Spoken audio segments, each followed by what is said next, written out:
Welcome back to SnowRunner. In this video we are going to be reviewing the game, seeing as I've now completed it on one save. I'm now going back through it with Con and Pete on, I think we'll probably end up doing Pete's first, but then we'll do mine because we completed it on Con's. And to start this review off, I'm going to say that there is a lot of different trucks in this game, and there is good customization with each of them. I believe there's over 40 available, and you can customize the winches, you can change the tires, you can change suspension, gearbox, upgrade the engines. Some trucks have limited frame add-ons like sideboard bed and low saddle, high saddle. And not only that, the trucks feel different. Like, you're not going to jump in one truck and it instantly overrule every other truck. Each one's going to have a different purpose. There are contracts and tasks in this game that will take up hours and hours of your time. The terrain varies in difficulty from asphalt roads to mud, snow and even slush. Some of it does, no matter what truck you're using, some places you will get stuck. And that's why it's always good to focus on the upgrades of your trucks as well as finding new trucks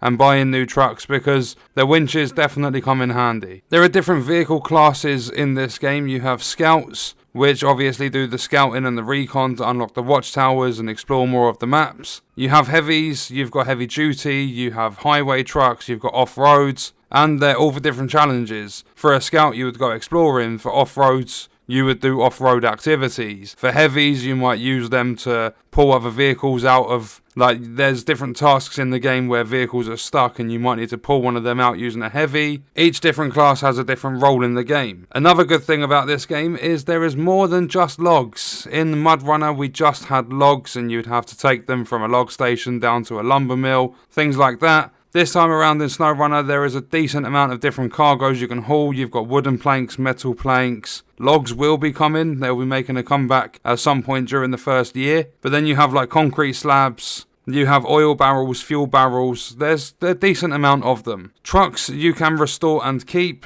Trucks you can buy. It's not all money and it's not all free. There will be some tasks where you have to go and restore a truck. You'll then be able to keep it. And you can sell it if you want to. There will also be trucks that you can just buy as you level up in the game, because doing tasks and contracts awards you XP and money. You can level up, you can afford better trucks. Tasks in the game can be as easy as reaching a certain area. There is one, I believe it's called A Place Beyond the Spruces, over in Black River, the very first area of the game. All you need to do is go and activate it, then climb up to the top of pretty much say it's the peak of that map. It's like on a little mountain. And once you've reached that, that's task complete. And then on the other end of the spectrum, you have contracts. They can be as tough as taking a humongous construction trailer through different maps. There is a contract called Out With The Old. It's the highest paying contract and the highest amount of XP. I believe there might actually be more XP from one of the contracts in Timir, but it's definitely the highest paying contract in the game so far. You literally have to go get this big ass trailer.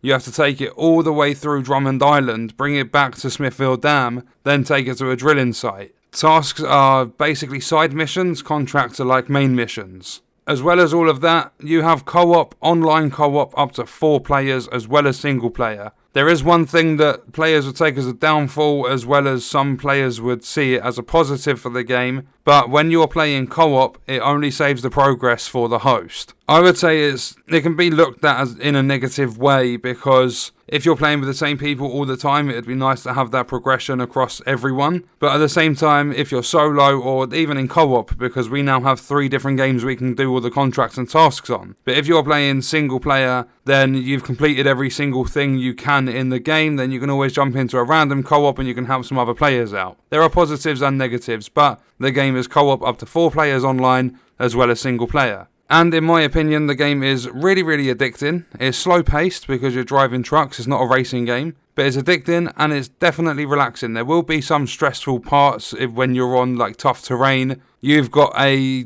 top heavy truck, or you've got a semi-trailer on the back and you're carrying heavy things. There's always the possibility of tipping over. But in general, it is relaxing. I've played around 80 to 100 hours in the first 2 weeks of release, and they're bringing content in very soon. So that will deliver even more playtime. There are a few downsides to the game, it's not all positive. And to start off, in my opinion, the game is not too beginner friendly. It doesn't explain things that well in terms of tasks needing to be accepted first. You can't just go pick up the things required for a task and take them to the drop-off point. You need to go and accept that task beforehand. And another thing, it's a simple setting, it's not too hard to do, but it doesn't explain how to winch to other players when you're playing co-op. If you are stuck with any of those things, then there are videos on the channel for them. Next up is there are lots of bugs and game crashes, like bridges being invisible for trailers so you lose cargo, and in co-op sessions recently, almost every single watchtower has caused the co-op disconnect, although when the host goes and grabs the watchtower it doesn't seem to do it. And not only that, at some point this week, I believe it'll be Thursday or Friday, we do have an update coming across all platforms that will fix a lot of these bugs. So far, the only updates for the game have been 2 hotfixes on PC. Players have reported, or at least left in my comments section, that some cases, like the game's got worse instead of better through the hotfixes. But it's a big update that's coming this week. And then in a couple of weeks, we have new content for the game. And then my last point is that